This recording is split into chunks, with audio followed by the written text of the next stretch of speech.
Hello students, brain mentor academy में आप सभी का स्वागत है। आज हम पढ़ने जा रहे हैं निषेचन यानी फर्टिलाइजेशन। तो पढ़ते हैं फर्टिलाइजेशन को। नर तथा मादा युग्मकों का संलयन निषेचन कहलाता है, जिसके फलस्वरूप युग्मनज यानी जाइगोट का निर्माण होता है।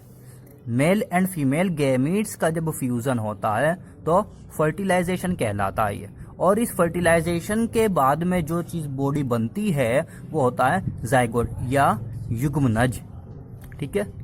और ये जो फर्टिलाइजेशन होता है, निषेचन होता है, यह भी दो प्रकार का हो सकता है। निषेचन दो प्रकार का, बाह्य निषेचन एवं आंतरिक निषेचन। बाह्य निषेचन को हम एक्सटर्नल फर्टिलाइजेशन बोलते हैं और आंतरिक निषेचन को इंटरनल फर्टिलाइजेशन। तो पहले देखते हैं बाह्य निषेचन यानी एक्सटर्नल फर्टिलाइजेशन।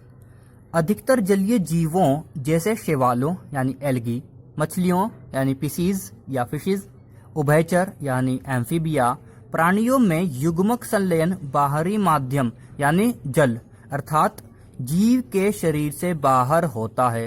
एक्सटर्नल फर्टिलाइजेशन क्या होता है? जब युग्मकों का संलयन जीव के शरीर के अंदर ना होकर उसके बाहर होता है। बाहर होता है तो कहाँ होता है? बाहर यानी जल के अंदर होता है। और इस तरह का जो बाह्य निषेचन है, इस प्रकार का जो निषेचन है, ये किन में होता है? अधिकतर जलीय जीवों में होता है, जैसे शैवालों, मछलियों, उभयचर आदि। इस प्रकार के युग्मक संलयन को बाह्य निषेचन कहते हैं। उदाहरण बोनीफिश, फ्रॉग आदि। अब देखते हैं हम इंटरनल फर्टिलाइजेशन यानी आंतरिक निषेचन।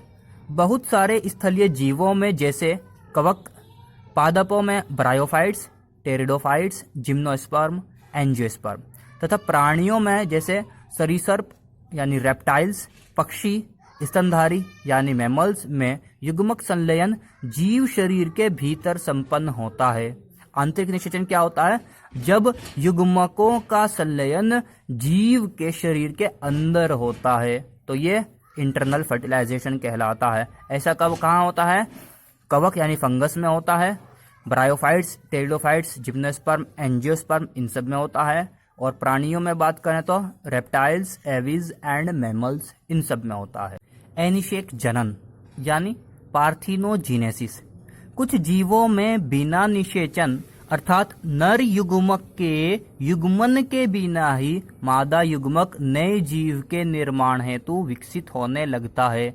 इस प्रकार की घटना को एनिषेक जनन कहते हैं। हमने जो स्टार बना के एक अलग से पॉइंट लिखा है, काफी इंपॉर्टेंट क्वेश्चन है, नीट में भी पूछा जाता है और बोर्ड में भी पूछा जाता है। एनिषेक जनन या पार्थिनोजीनेसिस क्या होती है? नाम से पता चलता है कि ये जनन की एक प्रक्रिया है, जनन। और शेक एनिषेक यानी फर्टिलाइजेशन यहाँ पर नहीं होता। ए जो होता है, ये शब्द किसी शब्द से पहले जब लगता है तो इसका मतलब हो जाता है विदाउट या इसके बिना। तो बिना निषेचन के जो जनन होता है वो एनिषेक जनन कहलाता है। मतलब जो मादा युग्मक होता है उसमें नर युग्मक का संलयन नहीं होता। तो क्या होता है? मादा युग्मक ही सीधे सीधे नए जीव में विकसित होने लगता है। जब मादा युग्मक यानी फीमेल गेमिट एक नए जीव के निर्माण में विकसित होने लगे बिना निषेचन के, तो इस प्रकार के घटना को या इस प्रकार के रिप्रोडक्शन को हम एनिषेक जनन कहते हैं। उदाहरण देख सकते हैं इसके, रोटिफर्स, हनीबीज, सम लिजर्ड्स, बर्ड्स में एग्जाम्पल आता है टर्की का आदि। फर्टिलाइजेशन के बाद की जो क्रियाएं होती हैं यानी पोस्ट फर्टिलाइजेशन इवेंट्स, इसमें हम जाइगोट और एम्ब्रियोजीनेसिस पढ़ेंगे। तो देखते हैं निषेचन पश्च घटनाएं। लैंगिक जनन में होने वाली घटनाओं के पश्चात ही युग्मनज का निर्माण होता है तथा इसके बाद की क्रियाएं निषेचन पश्च घटनाएं कहलाती हैं। ये कह रहे हैं कि लैंगिक जनन की जो घटनाएं हैं उनके बाद में, या लैंगिक जनन की मेन घटना क्या होती है? फर्टिलाइजेशन होना। तो फर्टिलाइजेशन के तुरंत बाद क्या बनता है? जाइगोट या युग्मनज बन जाता है। और युग्मनज बनना और इसके बाद की जो क्रियाएं हैं वो सब पोस्ट फर्टिलाइजेशन इवेंट्स कहलाती हैं, यानी निषेचन पश्च घटनाएं। तो अब सबसे पहले हम जायगोट को देखते हैं। जायगोट यानी युग्मनज। नर तथा मादा युग्मक के निषेचन के पश्चात युग्मनज बनता है। यह द्विगुणित होता है। युग्मनज एक पीढ़ी से दूसरी पीढ़ी के बीच की महत्वपूर्ण कड़ी है। प्रत्येक लैंगिक प्रजनक जीव की शुरुआत एकल कोशिका युग्मनज से होती है। मतलब नर तथा मादा युग्मक मेल एंड फीमेल गेमिट का जब निषेचन यानी फर्टिलाइजेशन होता है तो क्या बनता है? जायगोट या युग्मनज बनता है। जायगोट कैसा होता है? द्विगुणित होता है। द्विगुणित मतलब डिप्लॉयड। क्या होता है कि मेल गेमिट भी हैप्लॉयड है, उसमें भी क्रोमोसोम की संख्या आधी है, और फीमेल गेमिट जो है वो भी हैप्लॉयड है, उसमें भी क्रोमोसोम की संख्या आधी है, और ये दोनों आधा आधा मिलकर दोनों पूरा बन जाता है। यानी कि यह पूरा अब हैप्लॉयड से डिप्लॉयड बन जाता है। तो क्या होता है? जायगोट डिप्लॉयड सेल होती है ये। युग्मनज एक पीढ़ी से दूसरे पीढ़ी की महत्वपूर्ण कड़ी है। मतलब पेरेंट्स के जो गैमेट्स हैं उनका फ्यूजन होने के बाद में एक जायगोट बना है जो एक नए जीव का निर्माण करेगा। तो प्रत्येक लैंगिक प्रजनक जीव की शुरुआत कहाँ से होती है? वो एक जायगोट से शुरू होती है। तो दो पीढ़ियों के बीच का जो लिंक है तो क्या है? वो गैमेट से बनने वाला जायगोट है। जायगोट कैसा होता है? डिप्लॉयड होता है। कब बनता है? मेल और फीमेल गैमेट नर तथा मादा युग्मक के निषेचन के पश्चात बनता है। भ्रूणोद्भव यानी कि एम्ब्रियोजेनेसिस या एम्ब्रियो का निर्माण होना। युग्मनज जो होता है यानी जायगोट होता है, उससे भ्रूण के निर्माण की जो प्रक्रिया होती है वो भ्रूणोद्भव कहलाता है। मतलब युग्मनज है, उससे आगे जो भी क्रिया होगी और उसके बाद में क्या बनेगा? भ्रूण बनेगा। युग्मनज से भ्रूण बनने की जो क्रिया या प्रक्रिया होती है उसे हम भ्रूणोद्भव कहते हैं। युग्मनज में सबसे पहले विदलन होता है तथा समसूत्री विभाजन होते हुए कोशिकाओं में विभेदीकरण भी होता है। युग्मनज जो है जायगोट है, उसमें सबसे पहले जो डिवीजन होता है वो होती है क्लीवेज यानी विदलन। उसके फलस्वरूप दो कोशिकाएं बन जाती हैं, 2 से फिर 4, 4 से फिर 8, इस तरह कोशिकाएं बढ़ती चली जाती हैं और माइटोसिस डिवीजन होते रहते हैं। माइटोसिस यानी समसूत्री विभाजन होता रहता है, जिसके फलस्वरूप कोशिकाओं में विभेदीकरण भी होता रहता है। साथ साथ ओविपेरस अंडप्रजक। अंडप्रजक प्राणियों द्वारा निषेचित अंडे दिए जाते हैं जो कठोर कैल्शियम युक्त कवच से ढके रहते हैं, जो कुछ समय बाद स्फुटन द्वारा नए शिशु को जन्म देते हैं, जैसे रेप्टाइल्स एंड एवीज। ये क्या कहते हैं कि अंडप्रजक प्राणी जो होते हैं यानी ओविपेरस एनिमल्स या ओविपेरस एनिमल्स जो होते हैं, इनमें ये निषेचित अंडे को देते हैं।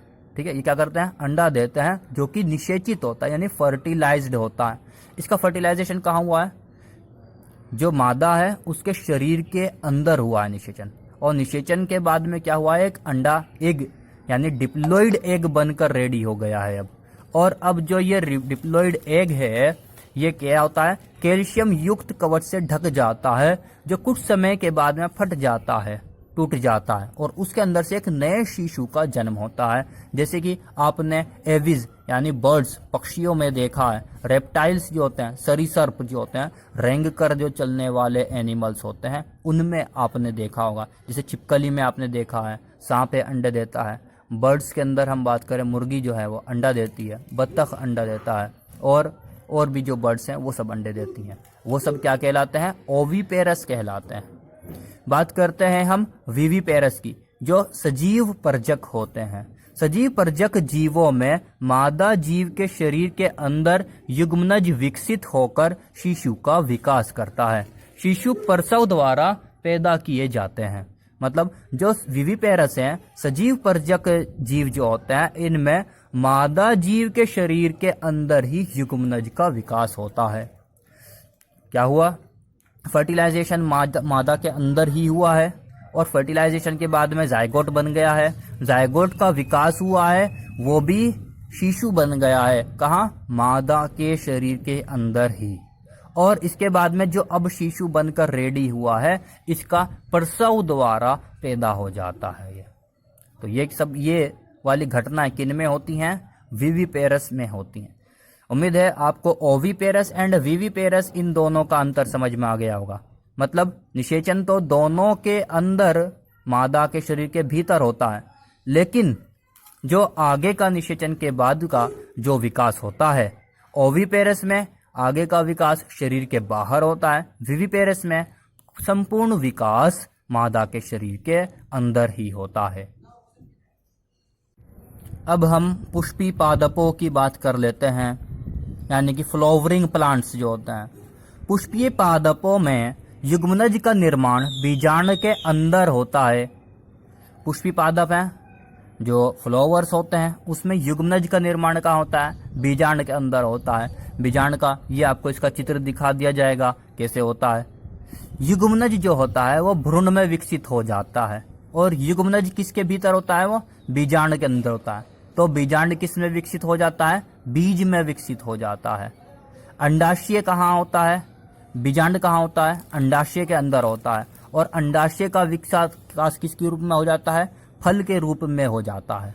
तो ये चीज आप ऐसे कुछ देख लेंगे। ये मैं चित्र आपको बनाकर दिखा देता हूँ। एक फ्लावर का जो फीमेल रिप्रोडक्टिव ऑर्गन होता है, मैं केवल वही बना रहा हूँ, संपूर्ण फ्लावर में नहीं बना रहा हूँ। ये होती है आपकी स्टिग्मा। ये है आपका, चलो मैं लिख भी देता हूँ साथ में छोटा सा, STIGMA, स्टिग्मा। ये वाला हिस्सा जो होता है वो होता है स्टाइल, STYL, स्टाइल। और ये वाला जो पूरा हिस्सा है ये कहलाता है ओवरी। ओवरी को हम अंडाशय बोलते हैं। क्या बोलते हैं इसे हम? अंडाशय। मैं लिख देता हूँ अंडाशय, जिससे आपको जल्दी से और आसानी से समझ में आ जाएगा। ओवरी के अंदर क्या होते हैं? एक हो सकता है या बहुत सारे हो सकते हैं, ओव्यूल्स लगे हुए होते हैं। क्या होते हैं? ओवरी के अंदर ओव्यूल्स लगे हुए होते हैं, जिनको हम बीजांड बोलते हैं। ये मैं यहाँ पे लिख देता हूँ बीजांड। ये जो छोटे छोटे बनाए हैं हमने, ये हैं हमारे ओव्यूल या बीजांड। इसका इंग्लिश वाला नाम भी लिख देता हूं मैं, OVULES, ओव्यूल्स। ये ओव्यूल जो है, इसके अंदर क्या होता है? एम्ब्रियोसेक होता है। एम्ब्रियोसेक के अंदर जाइगोट का निर्माण होता है। क्या होता है? जाइगोट यहां पर होता है, ओव्यूल के अंदर होता है। तो आप देख सकते हैं अब जाइगोट जो है, ये जाइगोट का विकास होता है तो ये क्या बना लेता है? एम्ब्रियो यानी भ्रूण बना लेता है। और जाइगोट किसके अंदर है? ओव्यूल के अंदर है या बीजांड के अंदर है? बीजांड यानी ओव्यूल। ओव्यूल क्या चीज बना लेता है? ये सीड बनाता है, यानी बीज बनाता है। और ये ओव्यूल किसके अंदर है? ओवरी के अंदर है। ओवरी यानी अंडाशय है। अंडाशय क्या बना लेती है? फल बना लेती है। ओवरी से क्या बनता है? फ्रूट बन जाता है। तो उम्मीद है आपको ये बात बहुत अच्छे से क्लियर हो गई होगी। विकिरण के पश्चात बीज अनुकूल परिस्थितियों के आने पर अंकुरित होता है तथा नए पादप को जन्म देता है। तो क्या होता है? बीज जो होते हैं उनका डिस्पर्जल होता है, सीड डिस्पर्जल बोलते हैं हम इसे। सीड के डिस्पर्जल होने के बाद जब अनुकूल परिस्थितियां आती हैं तो बीज अंकुरित हो जाता है, और बीज के अंकुरित होने पर उसमें से एक नए पादप का जन्म होता है। तो इसी के साथ में हमारा ये आज चैप्टर नंबर 1 कंप्लीट हो चुका है। और वीडियो को लाइक करना ना भूलें और कमेंट्स कर हमें यह बताएं कि आपको हमारा यह वीडियो कैसा लगा, ताकि हम आगे भी और अच्छी वीडियोस बनाते रहें। और इस वीडियो को सभी स्टूडेंट्स के साथ में शेयर करें, ताकि लॉकडाउन की इस स्थिति में सभी स्टूडेंट्स का फ़ायदा हो। और चैनल को सब्सक्राइब करना ना भूलें, बेल आइकन ज़रूर दबाएं। धन्यवाद।